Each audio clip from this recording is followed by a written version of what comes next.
Well, hey friends and neighbors, this is Chuck out at Sheridan Park Farms. Welcome back to the farm. I have just got home a couple hours ago from the deployment. And if you don't know what I'm talking about, last video I kind of explained that, but I've been working at a medical support shelter here in North Carolina for about 5 days. So I got home this morning, been working nights, so I'm kind of dragging a little bit, but that's all right, we got work to do. While I was gone, had a fella reach out to me and said, hey, we've got some yellow pine that was blown over during the storm that we would like to get sawed into lumber. Can you help me?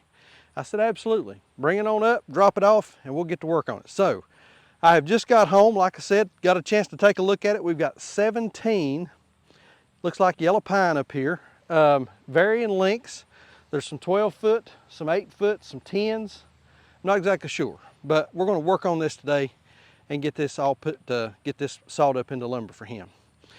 I'm trying to hustle here. I want to do 2 or 3 videos, get the footage shot so that I can have some content to put out, because I think I'm shipping out again in 2 days for another deployment. But anyway, so I got the mill up here at the shed where we do the chicken processing. Let's get it moved down here, get it back in the sawmill shed where it belongs. We had moved it because of the flood. Let's get it moved, get it set up, and let's get to work on this and see if we can take this gentleman's logs and turn them into something useful out of this storm.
All right, there it is.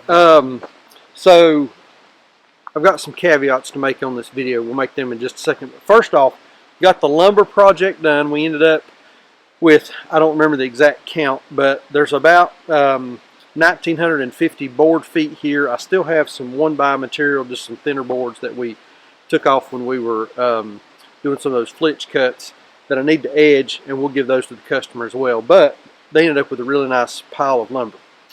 So since I filmed the intro to this video and started this video, it's been about 6 days. 5 or 6 days. I've lost track of time now. And in that 6 days, I was redeployed back to a different medical support shelter, the other one that we had going. And that was a little bit different deployment. Been going over there during the day, kind of helping manage some of the logistical kinds of things, answering questions, solving problems, getting things done, and helping that shelter to move. We're in the process of moving the last of those patients out of that particular shelter, hopefully today, and then demobilizing that whole shelter and being done with it. Our leadership has told us they're going to be putting out a schedule for the next 30 days. Since then, we have set up some smaller medical care type sites, which are just basically small clinics in some pretty remote, austere areas that are difficult to get to, that have either lost all their healthcare capability, lost some of their healthcare capability, or just so remote that they need extra assistance at those. So I don't know what I'm going to be doing for the next 30 days. That schedule's supposed to come out later today, and then I'll know where they're going to send me and what I'm going to be doing with that. But one of the things that I didn't want to talk about is my experience, my personal experience in what I have seen in Western North Carolina over the past, what is it? Is it 2 weeks now? 3 weeks? I don't know how long. I don't even know how long it's been. And there's a lot of things out there on social media talking about different stuff, and I'm not going to get into it. If you've looked at it, you know what I'm talking about. A lot of negative press and nefarious types of things being reported and talked about, and those kinds of things. But I want to talk about my personal experience. First off, I have not seen any of that. I have not been witness to anything that I felt was any kind of a conspiracy kind of thing. Weather control, land grabs, I've not seen any. I have zero experience seeing any of that kind of thing. But what I have seen a lot of communities that have come together to help people in need. Y'all know I work for the state government, and I have seen a lot of people dedicate a lot of time and spend a lot of days away from their families helping others that I work with, that are government employees. We have some staff that have been away from their homes and their families now for going on 2 weeks, and these people are nothing but dedicated to caring for and helping people in the community. I've seen people put in excruciating numbers of hours, 18, 20, 22, even 24 hours a day of continuous work to make sure that people had the resources that they need. And I'm talking about the government, because that's what we hear, and I don't trust a lot of the federal government. That's talking about my experience and who I work for and what we do. But I've seen a lot of people put in 18, 20, 24 hours round the clock work. I talked to a guy that I work with the other day. I said, "Are you getting some rest?" He said, "Well, some is a very subjective term." And I said, "Well, are you getting adequate rest?" And he said, "Well, probably not the USDA recommended daily allowance, but I am getting some rest." And I know this gentleman, and he is a hard worker, and he has been nose to the grindstone since day one, and spending just a lot of hours doing the work that needs to be done to get resources and medical care and those kinds of things out to people that need it. Is some of this other crazy stuff going on? I don't know. You know, there's a lot of talk about rumor control and that kind of thing. And yeah, there's a lot of rumors and just crazy stories going around that, you know, you wouldn't believe, you wouldn't think is possible, but who knows? I've seen a lot of crazy stuff in my life, and there's been a lot of weird things going on the past few years, and so who knows? But all I can talk about is my personal experience and what I've seen. And I've seen a lot of people put forth a whole lot of effort, give of their time, their money, their personal resources to help their neighbors. And I'm just talking about North Carolina. I know Florida got hit this week with a big storm. And speaking of federal government, I'll talk a little bit about my limited experience that I've had with some folks from the feds the past few days. The shelter that I've been at, that I've been helping to work, is being staffed by a federal disaster medical assistance team. And those people that are on that team are just like me. They're nurses, doctors, paramedics, respiratory therapists, pharmacists from hospitals in your communities that have joined these teams so that when the disaster hits, they can be mobilized to go and help. And my experience with those people, with the team leader, with all the clinical staff that I interacted with, they had one thing and one thing in mind, and that was helping the people of North Carolina. And so some of the stuff you're seeing on social media, is it true? You have to decide that for yourselves. But I can tell you from somebody that's been boots on the ground, face to face with people that have been intentionally dispatched to respond, those people are working hard, and they are working to do the right thing for people that have been affected in this storm. This is not over yet. We are starting the recovery phase, which is going to take a long time. There are a lot of, you know, the mountains of North Carolina, if you've never been here, there's a lot of areas that are remote is not a strong enough word to describe some of these areas. There's still a lot of back roads that are unpaved. There are a lot of people that are living on the tops and sides of mountains, down in valleys next to rivers and creeks and streams, that on a good day are isolated.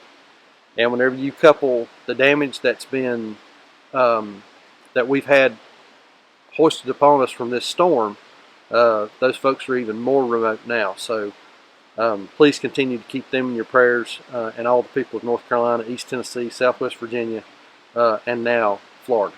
So it's a mess. It's going to continue to be a mess for a little while. I'd mentioned this on another video. If you're interested in helping, we're not setting up or trying to coordinate anything like that. But please try to find a reputable organization that you can send your money to, if that's what you want to do. If you want to donate goods, toilet paper, paper towels, you know, we're getting into some, we're starting to get, I had a little frost on the windshield this morning. We're starting to get into some cold, so now people are talking about kerosene and coats and firewood and some of those kinds of things. If those are the kinds of things that you want to donate, do that in a coordinated fashion. Please don't just show up somewhere with a trailer load of stuff. It overburdens a lot of the areas that are taking that stuff in. Distribution channels become difficult to manage. Just moving around in parts of western North Carolina is still a challenge, and we're getting a lot of folks that are rubberneckers that are just coming up to drive around just to see what's going on, and that's not helping anybody. But your help is appreciated.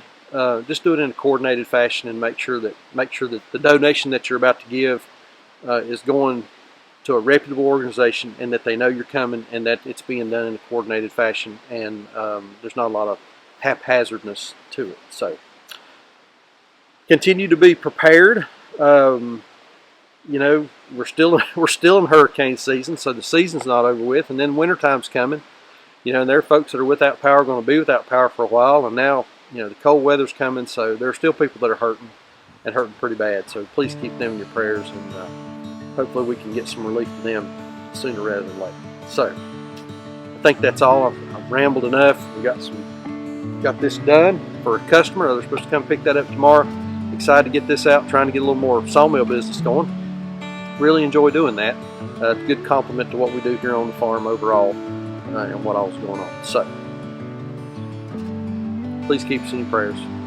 May God bless you and your families, and we'll see you on the next video.